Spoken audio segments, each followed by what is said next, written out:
സാറേ, ഇതാ നമ്മുടെ മോളെ പെണ്ണ് കാണാൻ വന്ന ചെറുക്കൻ. എന്ത് ചെയ്യുന്നു? എനിക്ക് ദേഷ്യം വന്നാൽ ഞാൻ എന്തും ചെയ്യും. എടോ അതല്ലെന്ന്, എന്റെ ജോലി എന്താന്ന്? ഞാൻ സോഷ്യൽ വർക്കല്ലേ. വർക്കലേ? അല്ലല്ലോ, സോഷ്യൽ വർക്കർ.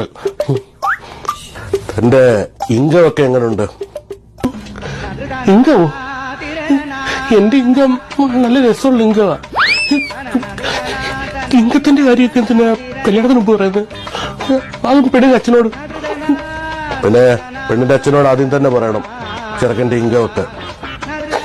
എന്റെ ഇൻകം മറ്റേ ചെറിയ വലിയ. എടോ, ഇൻകോന്ന് വെച്ചാ തന്റെ വരുമാനം. ആ ഇൻകമായിരുന്നു. ഞാൻ വിചാരിച്ചു മറ്റേ പൊട്ടനായിരുന്നു ഞാൻ, പാട്ടുപാടാനറിയാ